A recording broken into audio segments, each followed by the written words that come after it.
देखिए 2015 का जब विधानसभा चुनाव था, मैं बिहार कवर कर रहा था, तो पूरे बिहार में एक नारा गूंज रहा था कि बिहार में बहार है, नीतीश कुमार है। हाँ, तो पिछले 20-22 सालों से बिहार में नीतीश कुमार की बहार है और नीतीश कुमार के बिना बिहार की राजनीति चलती नहीं है। वो इधर रहे या उधर रहे। सिर्फ एक चुनाव ऐसा हुआ जिसमें नीतीश कुमार अलग थे, बीजेपी अलग थी और लालू यादव और आरजेडी अलग था। वो था 2014 का लोकसभा चुनाव। उसमें बीजेपी को बहुत अपार सफलता मिली मोदी जी के नेतृत्व में, और आरजेडी और जेडीयू बुरी तरह से पिट गए। उसके बाद फिर वो समीकरण बना, सब बना। नीतीश कुमार असल में बिहार की राजनीति का जो तराजू है उसमें एक ऐसा बांट है कि जिस पलड़े में आता है वो पलड़े वो नीचे झुक जाता है। तो लालू यादव भी उस बांट को अपने चाहते हैं कि वहाँ जाए वापस उनके पलड़े में, और बीजेपी उस बांट को छोड़ना नहीं चाहती है, क्योंकि 2019 में और 2024 में बीजेपी की नैया बिहार में जो लोकसभा चुनाव में पार लगी है वो नीतीश कुमार के बांट की वजह से ही पार लगी है। दोनों बार आप देखिए, तो बीजेपी चाहती है कि नीतीश कुमार किसी भी तरह जैसे भी हो, नाम के लिए सही रहे, हमारे पास ही, हमारे पाले में ही रहे। बड़ी मुश्किल से हम उनको खींच पाए हैं इधर, इसलिए बीजेपी सब बर्दाश्त कर रही है। वो नीतीश कुमार का मतलब उनके स्वास्थ्य को लेके जो खबरें हैं, उनकी उम्र को लेके जो चीज़ें हैं, कुछ भी वो शांति से अपना, बीजेपी बहुत होशियारी से आगे बढ़ रही है। और उसने कैबिनेट में अपने सबसे ज़्यादा मंत्री उसके हैं।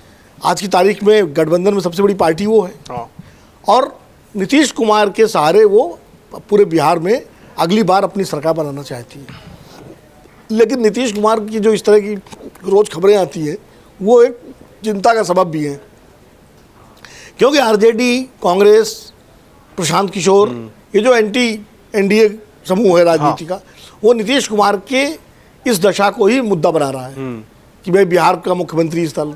ये बीजेपी के लिए इसका थोड़ा जवाब देना मुश्किल हो रहा है, क्योंकि हर जगह उठ रहा है वो। अब रही बात निशांत कुमार की, तो निशांत कुमार अगर आए हैं सार्वजनिक जीवन में, राजनीति में खुल के तो नहीं आए, लेकिन सार्वजनिक जीवन में तो आ ही गए। तो बिना नीतीश कुमार की मर्जी के नहीं आए वो। निशांत कुमार जिनको 2 साल 3 साल पहले कोई जानता नहीं था, कोई नाम नहीं जानता था। एक समय तो ये भी आया था कि वो नीतीश कुमार से अलग रहते थे, काफ़ी उनमें खटास थी रिश्तों में, लेकिन आज वो अपने पिता के लिए बैटिंग कर रहे हैं। उसका कारण ये है कि नीतीश कुमार भी जानते हैं कि उनके बाद ये जनता दल जो है बचेगा नहीं, क्योंकि सेकंड रैंक की कोई लीडरशिप वहाँ बनी नहीं है। एक कोशिश की थी उन्होंने प्रशांत किशोर को उपाध्यक्ष बना के, और तो जनता दल के नेताओं को समझ में आया नहीं, उन्होंने एक तरह से उसका विरोध किया था। तो नीतीश जी ने बड़ी उससे होशियारी से, अभी भी उनको मतलब ऐसा मत मानिए कि एकदम ही बिल्कुल बेकार हो गए वो। ठीक है, उनकी अस्वस्थता की स्थिति कभी कभी जब होती है तो इस तरह के काम है, लेकिन राजनीति के चतुर सुजान खिलाड़ी आज भी हैं वो। तो वो इसीलिए बार बार दोहराते मैं कहीं नहीं जाऊँगा। वो जानते हैं कि ये जरूरी है कहना। तो उन्होंने निशांत कुमार को एक तरह से लॉन्चिंग उनकी शुरू कर दी है। वरना निशांत कुमार को लेकर के जेडीयू के नेता कभी खुलेआम होली मिलन और पोस्टर और ये होता नहीं। उनकी स्वीकार्यता बनाने की कोशिश हो रही है कि जनता दल यू में उनकी स्वीकार्यता हो जाए, और जनता दल यू के नेता भी चाहते हैं कि निश्चित नीतीश कुमार अगर नेपथ्य से में जाएंगे तो किसके आधार पर जनता दल यूनाइटेड रहेगा। नाम से खाली यूनाइटेड नहीं रह पाएगा। जैसे कांग्रेस की मजबूरी गांधी परिवार है, ऐसे ही इन क्षेत्रीय दलों की मजबूरी भी प्रथम परिवार हो जाता है। हर परिवार, हर क्षेत्रीय दल की स्थिति यही है। तो इसलिए निशांत कुमार एक केंद्र बिंदु रहेंगे जिनकी इर्द गिर्द जनता दल यू यूनाइटेड रहेगा।